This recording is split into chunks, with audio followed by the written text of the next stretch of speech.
जी, हमारा नाम आराधना यादव है। मेरा भाई सुबह ब्रश कर रहा था। हम लोगों को नहीं पता था, आज सुबह कुछ भी नहीं हुआ था। वो सुबह आज जल्दी उठ गया। डेली वो लगभग 8 बजे के उठता था, आज वो 6:30 बजे उठ गया।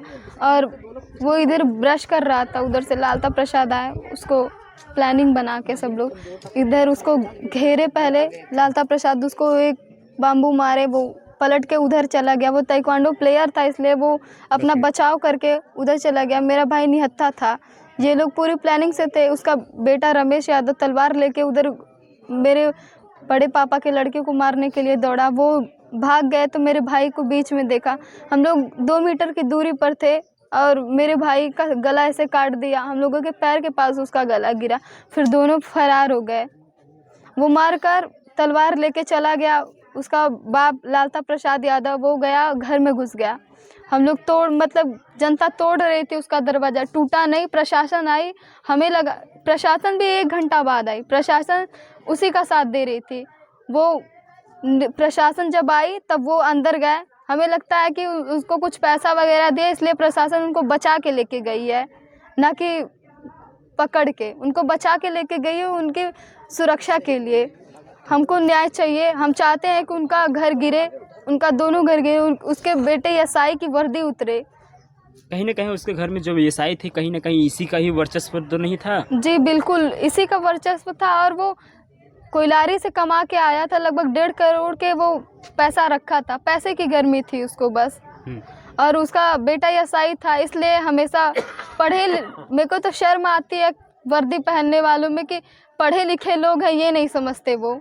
हम लोग जब भी थाने पे जाते थे, यशो साहब कहते थे कि अहिर वाले हैं तो ये लोग बिना मार किए या फिर खून किए मानेंगे नहीं। अगर ये लोग पहले ऐसे सुनवाई कर दिए होते तो आज मेरा भाई हम लोगों के बीच होता, वो आज गया नहीं होता।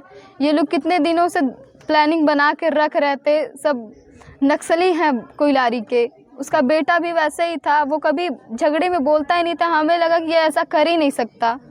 वो तलवार लेके आया, फिर भी हम लोगों को यकीन नहीं हुआ कि इतना निर्दयी कोई कैसे हो सकता है कि काट दे। एक कली होती है नाजुक सी, वैसे मेरे भाई का गला काट के हम लोगों के पैर के तले गिरा के चले गए वो लोग। और प्रशासन कुछ नहीं की। अब तक बाबा का बुलडोजर आना चाहिए ना, हम लोगों के इंसाफ चाहिए भाई। उनका बुलडोजर आना चाहिए, गिरना चाहिए इसका दोनों घर। उसके बेटे का इनकाउंटर होना चाहिए और उसकी पूरी फैमिली जेल में सड़नी चाहिए पूरी ज़िंदगी। जब तक हमारा चिराग तो चला गया, अब आएगा नहीं। इनका भी कोई फैमिली बाहर आनी नहीं चाहिए। जो एसओ साहब कह रहे थे कि अहिर हैं बिना खून के मानेंगे, क्या नाम है उनका एसओ का? जी, हमें ख्याल तो नहीं है, किंतु हमें इतना तो पूरा भरोसा है। वो हमेशा ऐसे कहते थे कि अहिर बिरादरी है, वो बिना खून के मानेगी नहीं, एक खून मांग रही है वो जमीन कैसी थी, क्या किसके नाम थी? ज़मीन किसी के नाम थी। देखिए, हम किसी का नाम नहीं थी। वो स्टे की ज़मीन थी, तो हम लोग चाह रहे थे कि आधा आप ले लीजिए, आधा हम ले, या फिर रहने दीजिए ये ऐसे ही रहे। तो वो उसमें निर्माण करवा रहे थे। उसी चीज़ को हम लोग रोके तो वो केस करने लगे, फिर थोड़ा मारपीट भी करने लगे। 2-3 बार ये लोग पिस्टल निकाले। फिर ये इन्हीं लोगों के साइड से लालता प्रसाद का बेटा और राजकुमार का बेटा शशांक यादव, ये लोग हमेशा तलवार कट्टा लेके आते थे। हमेशा ये लोग कूदते थे मारने के लिए। मेरे फादर नहीं थे, इसलिए ये लोग मेरे भाई को अकेला निहत्था पाके मार दिए। इसके अलावा इसके पहले भी कहीं किसी दिन आपसे मामले विवाद को लेके झगड़ा हुआ हो, कभी धमकी उमकी दिया हो कि जान से मार देंगे, ऐसा कुछ कहा था? नहीं, झगड़े में तो ऐसा नहीं बोला है, और झगड़ा हुआ भी नहीं था जल्दी का। लगभग 4 महीने पहले थोड़ा सा झगड़ा हुआ था, ज़्यादा मामला बढ़ा नहीं था मारपीट के लिए।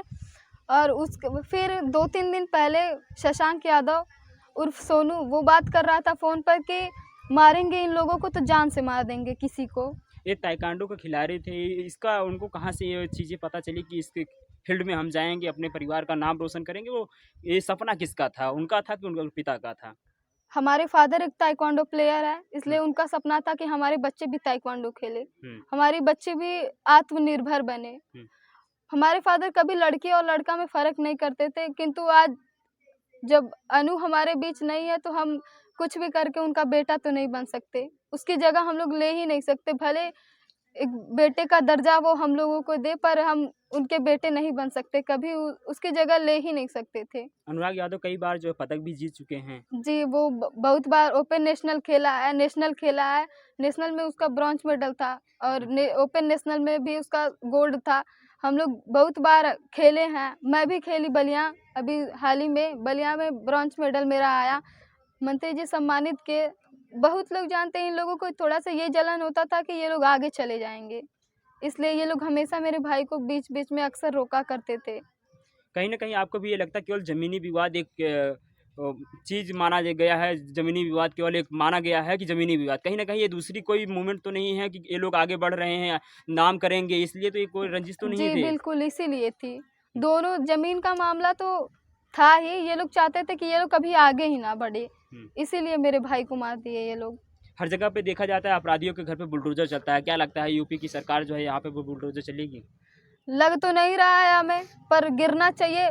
प्रशासन नहीं गिराएगी तो हम लोग खुद गिराएँगे। हुँ, प्रशासन उनका इनकाउंटर नहीं करेगी तो हम लोग खुद करेंगे उनका इनकाउंटर। हुँ। क्या हम लोगों को इंसाफ चाहिए, उनका दोनों घर बुलडोज़र से गिरना चाहिए। कहाँ है अभी तक बाबा का बुलडोज़र? अभी तो नहीं दिखा हम लोगों को बुलडोज़र उनका। और पकड़ा भी नहीं गया है हत्यारा, वो फरार है। पकड़ना चाहिए, उसकी पूरी फैमिली जेल में सड़नी चाहिए। उसका बेटा जो एसआई है उसकी वर्दी उतरनी चाहिए। अनुराग यादव का क्या सपना था? उसका सपना था कि ओलंपिक खेले ताइक्वांडो से। कहीं न कहीं आप दोनों लगभग सेम के थे, कुछ ऐसा मोमेंट आप दोनों के बीच उन्होंने शेयर किया हो? जी नहीं, वो कभी हमें बताया, हमसे सारी बातें शेयर करता था, पर ये नहीं बताया कि ऐसे ये लोग धमकी दिए थे एक दिन जौनपुर में हमें। 3-4 दिन पहले मेरे को उसका दोस्त बताया कि ऐसे किए हैं वो लोग। हम लोगों को बताया होता तो हम लोग किधर जाने नहीं देते थे उसे।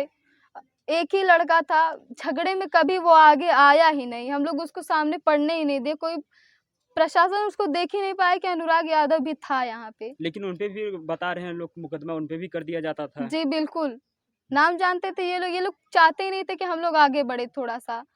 ये लोग हमेशा पाबंदी मतलब लगाते, केस कर दे तो इसका बेटा कोई सरकारी जॉब नहीं पाएगा, ऐसा कुछ। और कम से कम 3 या 4 केसेस थे फर्जी। बताइए, हमारा घर है, हम जन्म से वहीं रह रहे हैं, अब बाद में कोई केस करे उस पे कि हमारा हक है।